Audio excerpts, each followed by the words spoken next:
All right, folks, welcome back. Sit back, relax. We have a conversation from a different era from my patron Aaron W. all the way in Tennessee. And this is a very important, look, even if you don't care about Magic or Pokemon, you're just here to listen to Rudy ramble, whatever it may be. This is an important lesson for everybody to listen to as we crack an infamous case of Streets of Barry Manilow, Capenna, ladies and gentlemen. So, today we're going to talk about learning lessons, kind of perspective, the current market state, and really what went right and wrong and what we can learn from this type of stuff. That's really the whole point. And of course, I've always been a big fan of Streets and the worst box topper and hipster. I don't know why everybody got the same box topper. It's completely dumb. So, first of all, this set came out in the overprinting era of the 2021-2022. Therefore, the print run is substantially higher than it should have been. Destroyed the market. Wizards got greedy. If they went, anytime Wizards can see an opportunity for free money, well, they're going to take it and they're going to nuke the market. And that's what they did. On top of that, we have a set based on, Safeguard, heavy. We have a set based on Evelyn and Negotiator there, beautiful. We have a set based around kind of tribal, mafia, mob boss, crime, kind of cities, and this type of theme. It's just the Magic the Gathering market and community just completely rejected and destroyed and completely hated. Ooh, beautiful charm with that one of my favorite all-time frameworks in history. The gilded, actual gold-raised foil framework. Absolutely just stunning, man. Change of plans, and of course, Fence and Ascendancy. Where are we at today? Well, this product bottomed out at around $100 a box in the bottom of the bear market. Now, obviously, the product's come back as, well, everything has in the last 12 to 18 months. This product's pushing back towards $200 a box now, which is kind of back to where it started, right? Gala greeters, just like the box topper, everybody. Headquarters, Triumph. And that gets us to this conversation.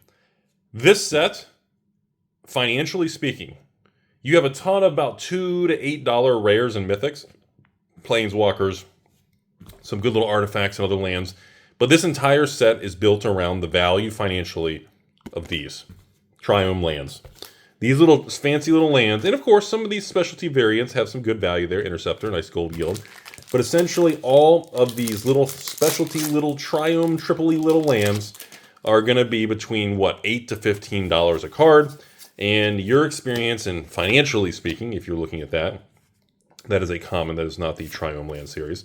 Your beautiful Miss Elspeth there.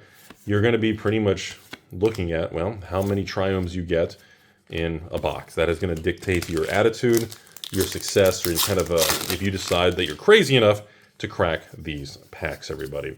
So, now that we kind of got that intro out of the way, and we've talked about the past of this thing, and we talked about why the market just thinks the power level, the flavor, everything, the market just absolutely tore this thing apart. I love the Sphinx art there.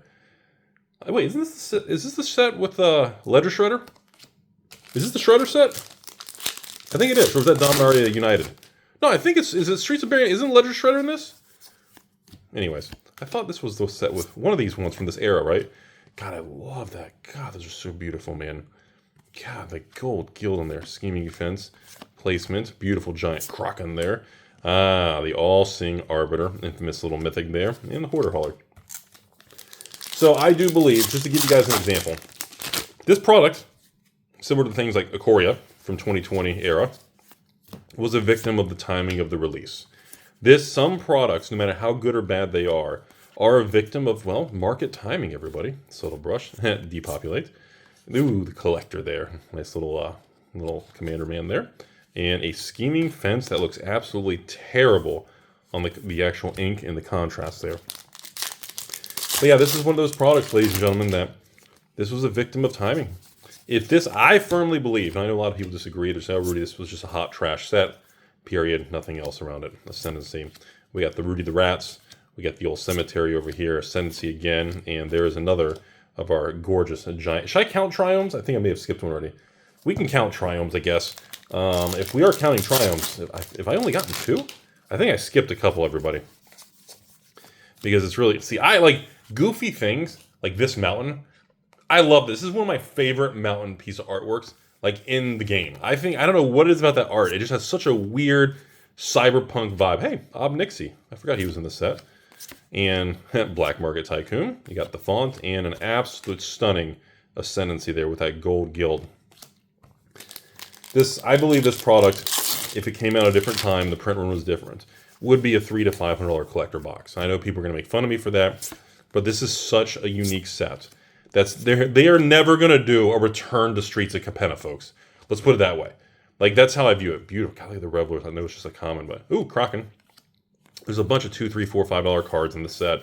There we go. We got another double unlicensed Hearst and another $10, $15 little Triome land there. So I kind of view this as a very interesting little lore and theme. Like, look at the mountains in these things. Isn't that crazy looking? Can you guys see that? Okay, is it there? Like, that's a weird looking card, man. But I just view cards like this. Oop, Devilish Valet. I don't think we just see stuff like this again. I think it was, and see, that's why I try to talk to everybody about. You have to take the market's reaction to products, and you have to really think about what it means moving forward. Beautiful forest, beautiful. Look at that stat. Not really much of a forest, but gorgeous piece of art there. You know, when we see a product like this and it bombs, you know, they're not going to do it again. Professional face breaker. I mean, look at this. Is like 1950s style, like old world, like mafia mob. Like, look at these, like. I'm even surprised, like, the women in the art. I'm very surprised. It's like I said, this is a really weird set. Like I said, this is... If you look back in Magic, in the last, like, 5-10 years, there is no other Magic set that's like Streets. Streets of Copacabana... Ooh, look, a Gold Greeters. You know, this is the only set that's like this. And that's one of the reasons I like weird, different type of Magic sets that are different. Like, look at this stuff. Like, even the art... doesn't even go along with any other Magic set. And I think that's a very interesting thing. Beautiful Revelers. Spy. Jailbreak. A Belving Door. And beautiful Miss Evelyn there. Gorgeous. Gorgeous there. Some of these gold gilded ones actually still have a nice little... well, they did have a nice premium. I haven't checked them in the last couple of months in 2025. Now that we're entering the vacuum of Final Fantasy where all money is just being absorbed by Final Fantasy. And everything else is probably going to drop as Final Fantasy just annihilates the entire market. Am I right, everybody? Negotiator. So, I just want people to understand. Like, I feel like this is a hot take. I feel like people just think this is just dumb. Or, oh, here's Rudy trying to pump something. I don't know. Because people are just so stupid on the internet. I think, like, bizarre products like this are very difficult to value long term. These type of products are very difficult to understand. Like, even at, let's say, even at $200 a box. Ooh, look at that in the back there. Beautiful toolbox there. Foil Mythic. I love how the little symbols in the middle there. From the clan, the mob group. The mafia, the crime group, huh? Beautiful mountain. But I really think that the market doesn't understand the value of some of these weird sets. And I've said it for a long time, that I feel like the market misvalues... beautiful little takeover, hostile takeover. Cut your losses. That's kind of been how I feel. Like, let's reflect on this, okay? When we look back at a lot of successful and failure Magic products, the future results don't really reflect how good or bad the Magic set is, okay? Zoologist, nice little mythic there. Cut of the profits. Look at the art on that. My God. So I've always been a fan of this product, and I'm like the only person that likes Streets. Like, no one cares. Like, there's nothing nothing I can do to convince anyone like to buy or invest or collect this product. I always thought this was I just think it's a wild looking product, man. Headquarters, that is actually a Triome. I totally forgot about the Triomes. We haven't gotten any in the last few packs. I may have skipped some. The boot, look at this, look at this. We got the collector in the back there with a bootlegger's stash. Look at that. Lands you control have tap, pump out treasure tokens. Dude, I know the casting cost is a little high, but that's ridiculous. I'm sorry. That card is absolutely ridiculous. The amount of people who do shenanigans with creating treasure tokens and just creating any form of tokens or token creation or doubling tokens or combos has always just been absolutely crazy, man. These charms are beautiful cards too.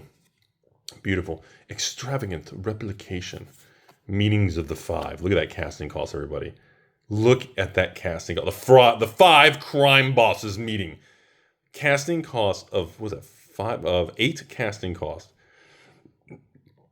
Exile the top 10 cards of your library. Cast them with exactly 3 oh my god. In the court. Look at that getaway card. It's like Rudy's high school car, man. Look at that thing. Anyways. So we look at, like, let's go back. Let's pick on some bad sets.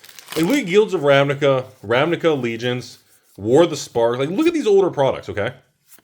And notice how they don't really seem to... Ooh, another Triumph there. Wow, how many Triumphs? I probably missed a couple Triumphs. Angel of Suffering. Like, wow. It's like 2-3 Mythics in a row. Think about how some of these older sets... And they've completely done nothing. Long term, like, the market has turned on these products. The market has just become straight up negative, or not even liking the product at all. And it's become very interesting. First Responder, and then the Tycoon. There's other like, I still think there is. I mean, dude, these lands, like, that looks like an old artifact from, like, Indiana Jones or something. Yeah. So the reason I say this, because sometimes products, well, they start off good, War of the Spark, and everybody loves it. And then years later, people turn on it. And the market just says, you know what? The power level, the future, things have changed. We don't like it as much anymore. And that's just kind of how it is. These things, man, unbelievable. And that's an interesting... Now, how do you determine if a product's going to start out that way and then later on, you know, be good versus bad? Or how do you determine a bad product, Lord of the Rings Holiday, where everybody attacked it, and it turned out to be one of the greatest boxes in modern history? Like, these are the type of things that you really have to be very, very careful on, because it can, you know, the market can tilt in either direction, and man, you can get pounded. You can miss the whole thing. You can get obliterated. That's just how, I mean, look at that art. And Ginny Fey, gorgeous cards, am I right? Cut your losses. The Hope, and of course, it got, wow, I don't know how many, what we have, 3, 7, 8? 7 Triumphs, assuming, and maybe I missed one, so 8. So if we're averaging, like, isn't that crazy? If you average 4 Triumphs a box, that's about $50 a box in just Triumphs. So a third of the entire box value is Triumphs in these things. Isn't that crazy? It's a wacky thing, man. Mr. Oreo, the Boulder. So that's why I tell everybody, we all have to be really... Ooh, Stomper. Have we seen him yet? Maybe in the extended art variant. Maybe that's what I was like. I don't remember seeing that card yet. So, Aaron, I don't know if this is considered above average or bad or good. This feels like a normal Streets opening. I don't know if you're doing really good or bad here. We're getting tons of $2, $3, $4 cards. I'm kind of just skipping over there. Another Triumph there, and another bootlegger stash. So I can't tell, because when you open Streets, it's very, like, the cards that were worth a lot before are not worth a lot now, and some of the ones that are before, maybe this isn't the set with the Ledger Shredder. I thought it was for some reason. I haven't seen a single Ledger Shredder. So I guess, look at those Sentinels. How cool are those statues? That's a wall, too. You don't see a lot of walls in modern day Magic, everybody. So that's kind of my thing, is I've still bet very heavily on as many Magic sets as I know, and I know that's a laughing thing in 2025, still betting where everyone's, oh, Rudy, just buy Pokemon, right? You know, the old Herald, the Praetor. It's weird to see this. I always think this is in Phyrexia, all V1 boxes, but yeah, there are Phyrexians in this. Go figure, right? Kind of nice little headquarters there. You kind of forget about it all the time. But anyways, I don't think, unfortunately, for those of you who want me to, like, pump this box, I don't think this box can get to $1,000 a box. I think this particular box, Valet, I think this box can run up to probably 2, 3. Best case scenario, I think a box like this, to be honest with you guys, I think a box like this is probably $300, $400. I do not believe a box like this has the runway to become a $1,000 box. It's just the market has made up its mind. Toolbox, very cool. Hey, look at that, the sword. Forgot about the old Luxor. When the market makes up its mind and kind of is negative or bashes certain products, it's not going to change. I mean, once the market does that, it's very, very difficult to change that price memory and price history, which is why when it does happen, even the score, haven't seen that in the full art there. What do you guys think of cards like this? Like, I want to take a moment. I remember when I first saw this card come out, and I looked at it, I was like, huh. At first, I was like, wow. It costs 3 less to cast if an opponent has drawn 4 or more cards this turn. So, obviously, you have to time that where your opponent draws a lot of cards, which is, in my opinion, essentially impossible unless you can trigger something special. So, you're always going to be paying the 3. Now, again, if you have some multiplayer EDH thing where you can have like your someone else do something and you can kind of coordinate it, because essentially that 3 to before you get to the X is really a big deal, man. Like, oh, another Phyrexian there. Wow. And an Oculus. That's like a 3 mythic in a row. Like, that's how I look at it. It's very tough on certain cards. People underestimate, because people say, oh, wow, we draw X cards. Yeah, but when you have to filter, you have to pay 3 to even get to that X. It's kind of a big deal. And I think at the beginning people get excited about certain things. And the more you kind of crunch the numbers, you test it out in real world gameplay, you realize that, well, wait a minute, having to pay 3 to even get to the X in the first place. Like imagine the power level if that was only like a single mana before the X. Like, I feel like one little subtle change like that would change the value of a card from like $1 to like $20, $30. And I think Wizards knows that kind of stuff. I think that kind of stuff is intentional. Well, I'd like to think that, because I'd like to think they, play test everything. The old pack, that art's always crazy. The limousines, still not a vehicle fan, but I still think a lot of these kind of legendary commander type things and like I still think cards like this, it reminds me almost like I don't really want to. I was trying not to go into it, but it reminds me of the Baldur's Gate situation, everybody. It really does. This is another one of those sets. The Raccoon Rogue, that cracks me up. I'm sorry, that's just a funny card. Like, this set this does have Ledger Shredder. Oh, wow. Okay. And, of course, Triumph. This is our first Ledger Shredder. I think in, 3 boxes? Jeez, okay. But it reminds me of a situation with Baldur's Gate. And I'll just talk about it for a second. I won't rant about it too long, everybody. Where Baldur's Gate had all these cards. Look at the art on that dragon with the gold. How cool is that, everybody? Baldur's Gate had all these rares and mythics. And all these weird commander-eligible type cards. And everybody just said they were all bolt hot trash. And I remember at the beginning, well, that's pretty much what happened. And then as time went on, a couple years went by, new sets came out, new interactions. The Raccoon Smugglers crack me up, everybody.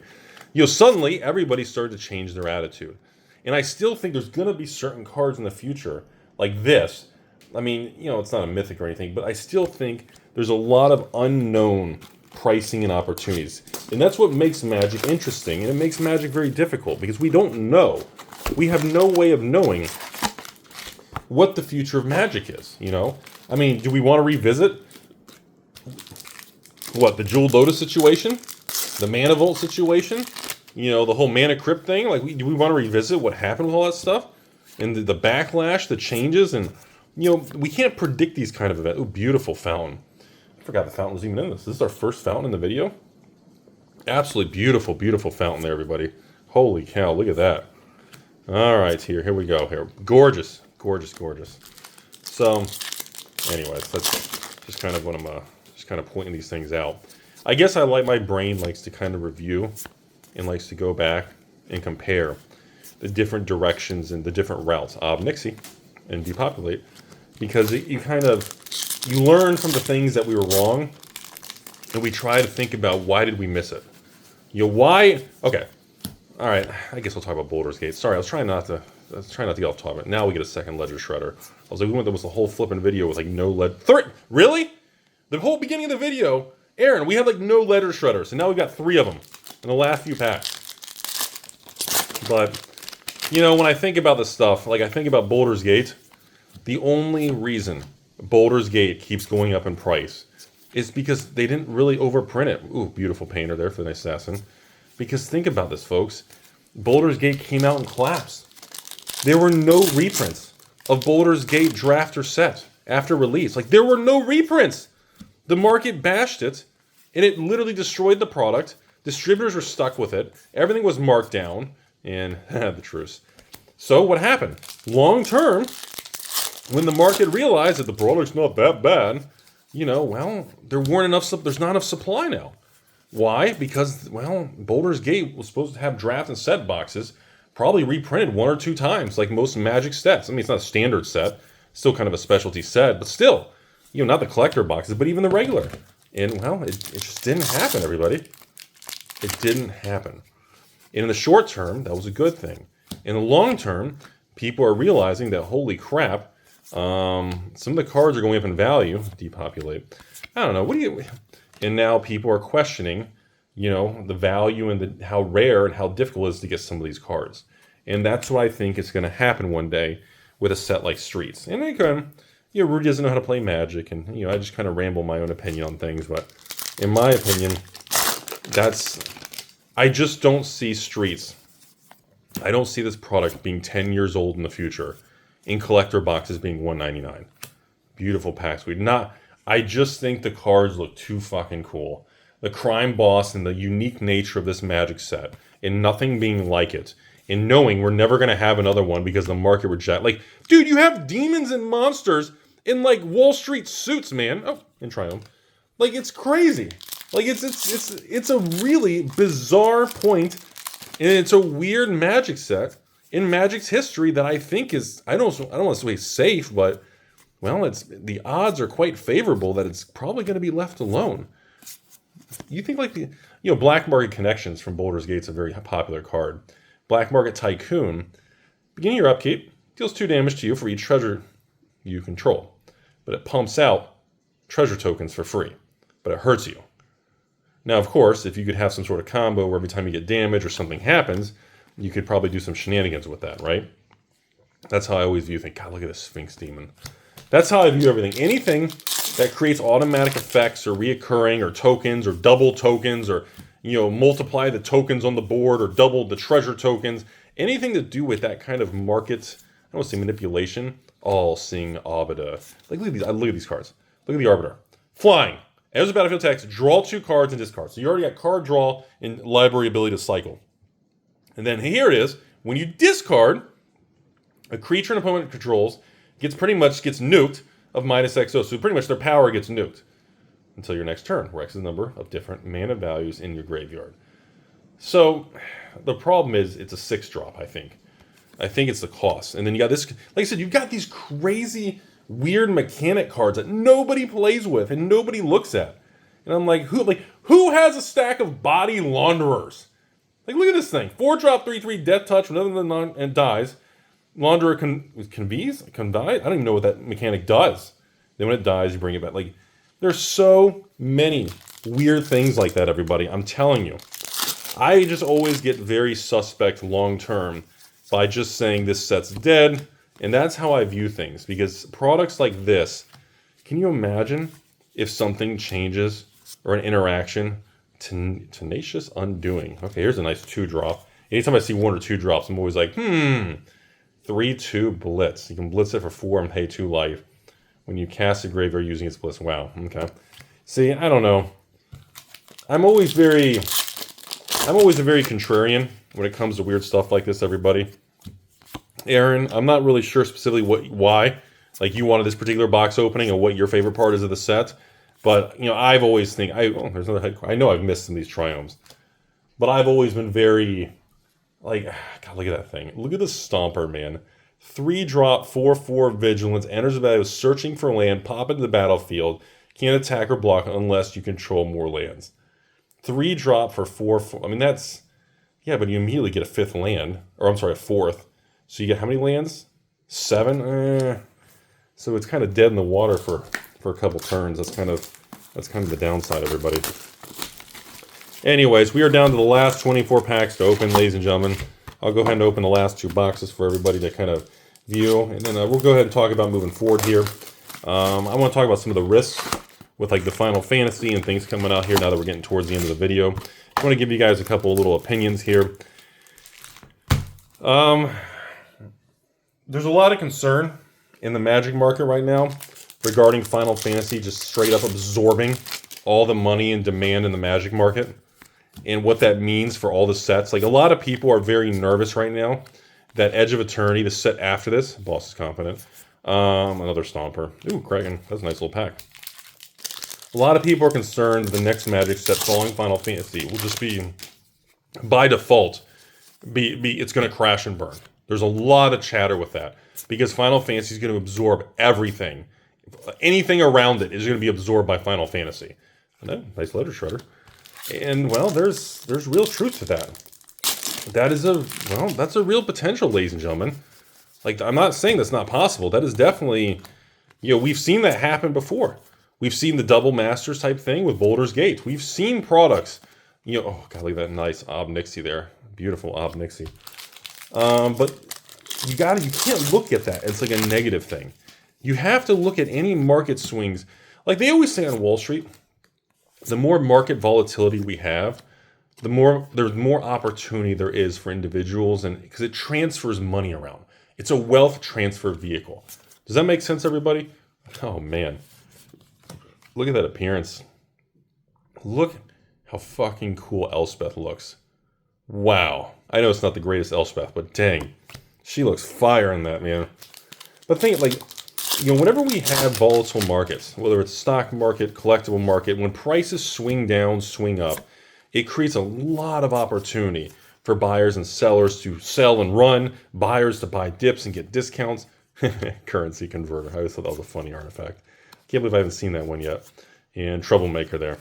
And I always think that's a good thing. Like, almost like, uh-oh. Hang on, we got a camera down. You guys still with me? Oh crap, did I lose you guys? Hold on. Oh no, you're still there. We're still here. Is it still recording? Oh man, I thought I lost the video. Hold on. Thought I lost the video. You guys are still with me, right? I think we're here. Oh my God. Dude, no joke. Rudy's hairy arm just took a swing. We're coming back here, hang on. Dang, that was a close one. Sorry, Aaron, I almost thought I lost the video. I was going to be so upset on this video. Oh my God, that was close, everybody. I thought I just lost my entire Streets video. Holy crap, right at the end. I would have been so angry. All right, anyways, moving on. Crap, what was I saying now? Oh yeah, right at the end of the video, the Final Fantasy situation. I think people need to focus on looking at things more glass half full and positive. I don't think that things being negative, or like, let's see Edge of Eternity comes out after Final Fantasy. It does terrible. Let's say the prices tank. It's like, oh, it's Aether Drift 2.0, worst set ever. Like, I don't think that's necessarily a bad thing. Kraken, very nice. Broker, Ascendancy.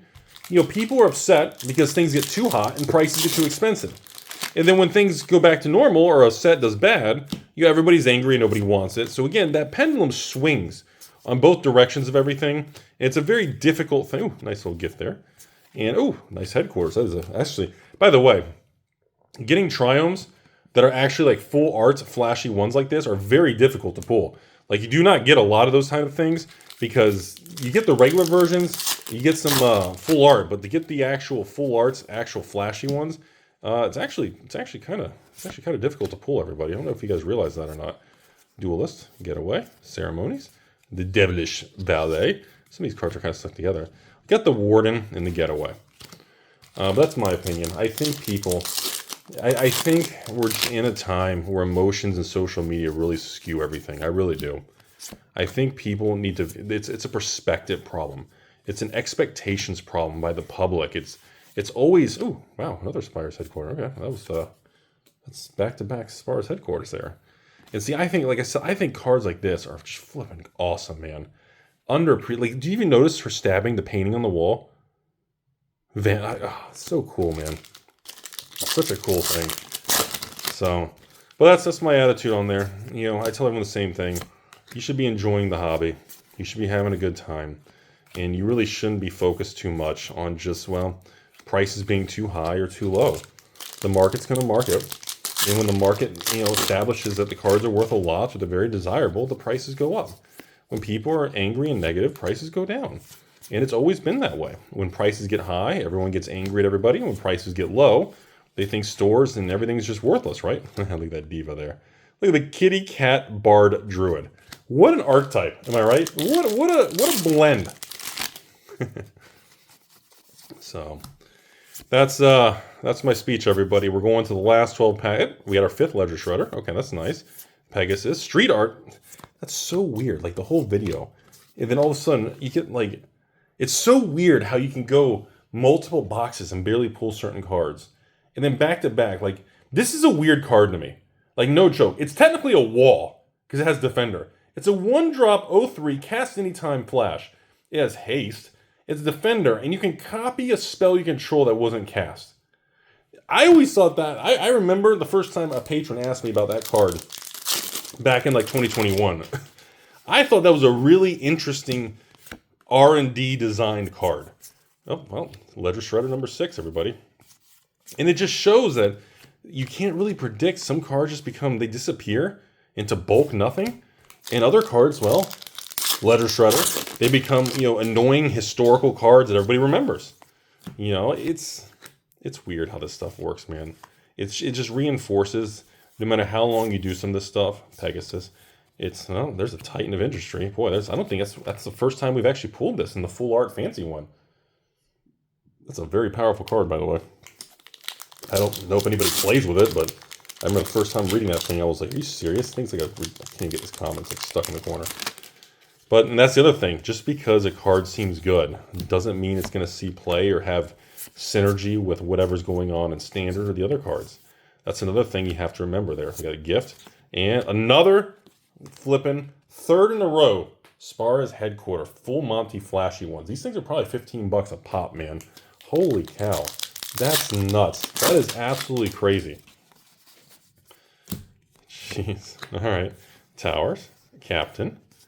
All right. Ceremonies, Tampering, Ascendancy. Yes. The 3-drop Spies.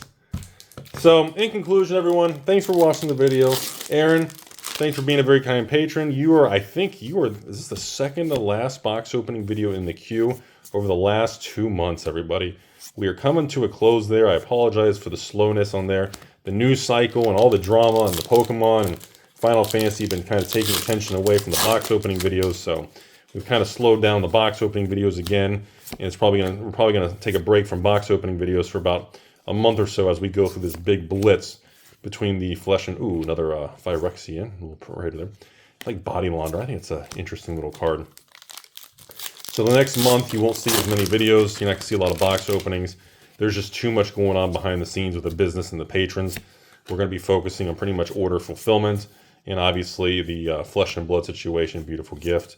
And of course the infamous, just absolutely insane Final Fantasy launch. So yes, if you're a patron and everything, we will be selling Final Fantasy Play, Collector, Commander, bundles. And yes, folks, guess what? Final Fantasy Commander Collectors will be offered. So we will be offering all these items.